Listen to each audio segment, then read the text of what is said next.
ये हमारी अपील है। आपसे भी सर अपील करेंगे। संपर्क कीजिए, पर्चे में नंबर है, आप संपर्क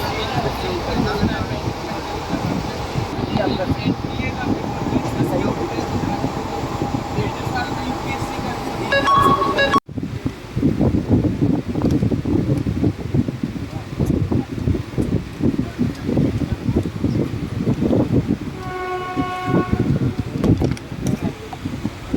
अपना परिचय दें।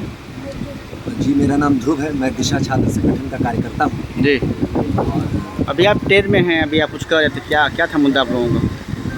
बात ये है कि आज जो पूरे देश भर में लगातार एक लाइन से हर एक परीक्षाओं के पर्चे लीक हो रहे हैं। जी, पिछले 7 सालों में 80 से ज़्यादा पर्चे लीक। ऐसा कोई भी एग्ज़ाम आज के दौर में नहीं जा रहा है जिसका पर्चा लीक ना होता हो, जिसमें कोई धांधली ना हो।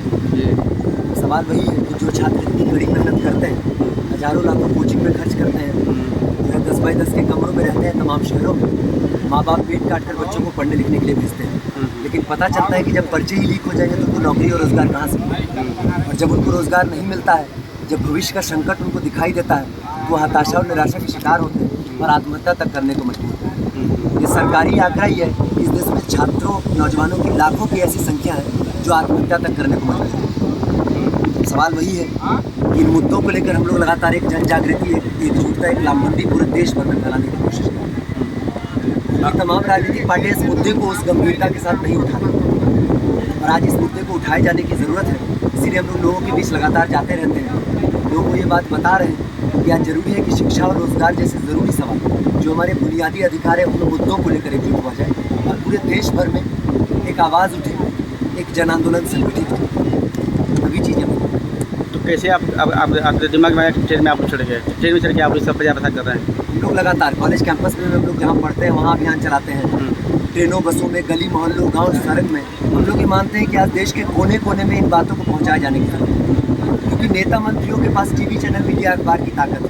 वो चुटकियों में किसी बात को तुरंत पहुँचा सकते हैं टीवी मीडिया के जरिए, लेकिन इन मुद्दों को, इन बातों को आज कोई टीवी चैनल, मीडिया नहीं उठा रहा। तो फिर हम ये अपनी जिम्मेदारी समझते हैं कि आज जगह जगह लोगों के बीच जाया जाए, लोगों को बताया जाए, क्योंकि हम लोग इसी माध्यम से लोगों के बीच जा सकते हैं, लोगों को बता सकते हैं, लोगों को जागरूक और संगठित कर सकते हैं। मोदी सरकार कहती है कि मैं रोजगार में बहुत दे रहा हूँ नौजुवानों को, लेकिन सवाल है कि खुद सरकार का आंकड़ा है, जी, सरकार खुद कह रही है कि जो 60 लाख पद सरकारी जो है वो खाली है। पहला सवाल तो ये है कि उन पदों को सरकार भर क्यों नहीं रही। रेलवे में ही 3 लाख से ज़्यादा पद खाली हैं, लेकिन पिछले दिनों केवल 5000 लोगों को पायलट की भर्ती है। लगातार हर चीज़ का ठेकाकरण किया जा रहा है, यहाँ तक कि सेना का भी ठेकाकरण कर दिया गया।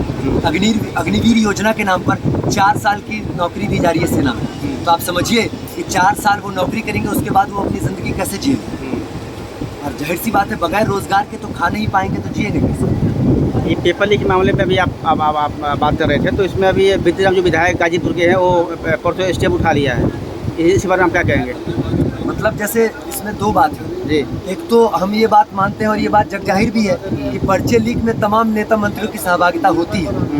जैसे बड़े बड़े शिक्षा माफिया जो तमाम जो है धन्ना सेठों के बेटों बेटी से जो 20-20 लाख 30 लाख रुपए लेते हैं और बगैर नेता मंत्री के लिंक के सोर्स से तो पर्चा लीक नहीं कराया सकता।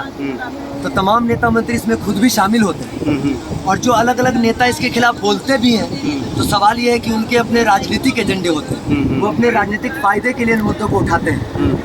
लेकिन जब उनका राजनीतिक मतलब निकल जाता है, जब उनकी किसी राज्य में सरकार बन जाती है, तो फिर इन मुद्दों को वो ठंडे बस्ते में डाल देते हैं। इसीलिए आज हम इस बात को लोगों को कह रहे हैं कि आज राजनीतिक पार्टियों के आगे पीछे करने के बजाय स्वतंत्र तौर पर एक संगठन खड़ा किया जाए, लोगों को संगठित किया जाए इन ज़रूरी सवालों को लेकर। सोशल मीडिया पे वायरल वीडियो हो रहा है ओम प्रकाश का कि अपने जनता को संबोधित कर रहे थे कि आप तुम लोग फार्म भर दो, फार्म भरने के बाद जब काल कलेक्टर आ जाएगा तो काल कर लेना बेदीराम को। तो इसे क्या मतलब दे रहा है संदेश समाज को? अब देखिए, सवाल वही है, एक तो बात यही है जो सरकार है वो पहले फॉर्म निकालती है और लाखों करोड़ रुपया फॉर्म पैसा के नाम पे लूट लेती है ना, पहले फॉर्म बनाने के नाम पे। उसके बाद पता चलता है कि पर्चा लीक हो गया है और ये भी आता पता नहीं है कि जो पैसा फॉर्म में दिया है उन्होंने वो वापस भी लौटेगा कि नहीं, वापस लौटता नहीं है। और उसके बाद भी गारंटी दी जाती है कि 6 महीने साल भर एग्जाम कराएंगे और उसके बाद भी इस बात की कोई गारंटी नहीं है कि फिर से पर्चा लीक नहीं होगा या फिर से धांधली नहीं होगी। तो उसमें एक छात्र आखिर करे तो करेगा, तो एक ही रास्ता है कि फिर संगठित हो, सड़कों पे उतरे, क्योंकि आप पिछले दिनों हम देख रहे हैं कि जब तक छात्र सड़कों पर नहीं उतरते हैं तब तक सरकार मानने को ही तैयार नहीं होती कि पर्चा लीक हुआ। तो इसीलिए हम लोग पूरे देश भर में अभियान चला रहे हैं, लोगों को एकजुट किया जाए, संगठित किया जाए, लामबंद किया जाए। तो क्या इसमें यूपी के सीएम भी शामिल है क्या, मुख्यमंत्री योगी जी? बिल्कुल, जो भी सरकार है, जो भी तमाम नेता मंत्री जी। हैं, इसमें ऊपर से लेकर नीचे तक तमाम लोग शामिल होते हैं जी। क्योंकि एक सामान्य आदमी भी समझता है कि जो तमाम भ्रष्टाचार होते हैं उसमें पैसा नीचे से ऊपर तक पहुंचता है। जी। तो जाहिर सी बात है इसमें सभी लोग शामिल है तभी चीजें हो पाती हैं।